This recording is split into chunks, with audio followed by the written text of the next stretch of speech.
kaibigan, these are difficult times for her pero nagpaunlak siya sa atin ngayong hapon. Nakikiramay kami, Francine. Salamat po. Okay, kasi alam naman ng mga viewers ng Star Talk ang lahat ng pinagdaanan mo dahil naglahad ka dito sa show namin, no? Yung tungkol sa pagkakaroon ng cancer ni Mami last May, tuloy-tuloy yan. Pero how are you holding at the moment considering na magwa 1 year na yung pinagdadaanan mong hirap?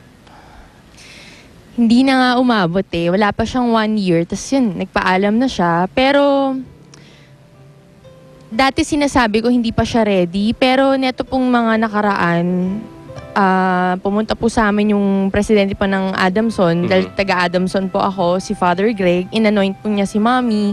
Pero hindi naman po dahil sa mamamatay na siya. Inanoint niya lang. Tapos pinapunta rin po si Father Suarez, yung healing priest. Tapos si Mommy po, alam ko po, humingi po siya ng confession doon po sa ospital. So parang pinaghandaan na rin po niya kahit papaano. But you were not ready at wala talagang senyales that she was going any moment? Wala po. Kasi nga dumadami na naman yung fluid niya sa lungs eh. Dinala po siya sa ospital dahil ang tigas-tigas yung siya niya, sakit na more than 1 month na po. Kaya siya dinala sa ospital. Tapos ang tanging paraan na nga lang para mawala yung fluid niya sa lungs, yung pigtail, yung catheter sa lungs. Para ma-drain ang fluid. Opo. Yung po yung nilagay sa kanya, doon na po siya bumigay, na ang bilis lang po nangyayari. So, medyo may pagsisisi ba dahil sa procedure na yon? Nainis ako sa kanya kasi ang tigas ng ulo niya. Actually, dapat nung ano pa po yan, nung isang araw pa nang ginawa. Pero sinabi ko sa kanya, Mami, huwag ka na magpalagay ng ganun kasi delikado, ganyan. Sabi niya, nahihirapan daw siya, ganyan. Nagtatalo kaming dalawa. Kaya pinakancel ko yung pagpapalagay kasi baka Mami, ako nung mangyari kay Mami, ako yung sisihin kasi hindi kami nagkakaunawaan eh. Tapos finally nga, nakapag-schedule nga kahapon. Tapos yun yung nagbigay sa kanya. Yun yung dahilan kung bakit siya nawala. Well, at least hindi siya nawala yung suffering. Hindi po. Actually, nakita ko po siya kahapon. Alam ko naghihirap na siya. Okay na po. Alam ko naman dun din siya tutungo. Alam ko darating yung time, dadami yung fluid niya, hindi na siya makakahinga. Kasi yun, nakita ko yung nanay ko kahapon na nahihirapan pa siya ng sobra bago siya mawala. Yun po yung masakit eh. Sana hindi na lang nangyari ganun. Sana hindi na lang siya nagising. Okay pa. Nakapag-usap ba kayo? Tinext ko lang po siya kahapon na, Mami, good luck po sa operation ninyo. I love you. Yun lang ang tinext ko sa kanya. Pero yung personal na usapan? Hindi po. Never kayong ano? Yeah. So, pero yung aside from the text, ano yung pinakahuling personal na usapan nyo? Wala, nagtatalo nga kami. Ayun pa rin sa pigtail. Opo, tapos ang sabi lang niya, last message niya, hanggang ngayon nasa send items pa rin po niya, nakalagay doon na, nagpapasalamat ako, na binigyan ako ng Diyos ng anak na katulad mo, bla bla bla bla bla, kasi may sermon ng kasama. Pero, yun po, syempre, parang sabi ko, yun ay last message ng Mommy ko sa akin. So talagang hindi mo na-embrace before she went? Na-embrace ko po siya, wala na siya.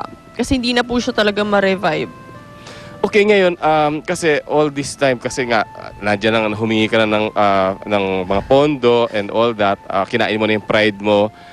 Paano, how are you gonna take it ngayon? Mag-iisa ka ngayon at ikaw ba mag-isa sa pagpapaayos ng pagpapalibing? Hindi naman po, kasama ko naman po yung mga kapatid ko, tulong-tulong naman po kami. At yung mga nagbigay po ng mga donation po talaga.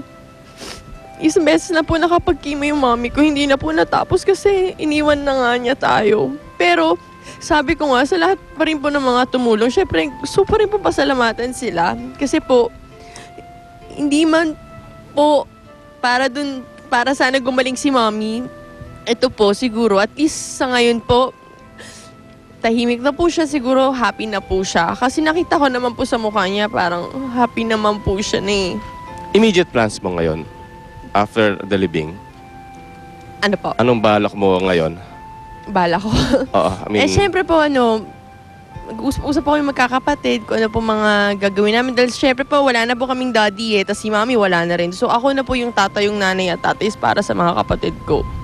Pero yung kapatid mong nakairingan mo, nandito naman siya? Nandito po siya. Tumutulong po sila nung boyfriend niya. Yung actually, ikakasal na po yun sa June eh.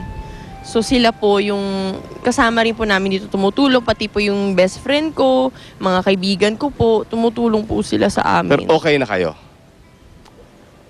Okay, okay naman po eh. I mean, hindi naman po namin kailangan pang mag-usap.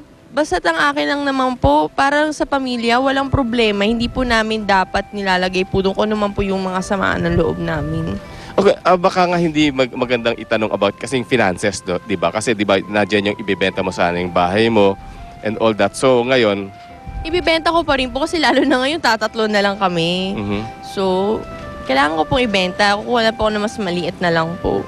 at para makatulong din naman sa, I'm sure, I mean, bills must be up to here dahil sa magastos ang cancer bilang sakit, no? Oo. Ano ang mensahe mo sa mga tumulong sa'yo all throughout, from May 2009 and the discovering cancer, all the way ngayon, maraming nakikiramay.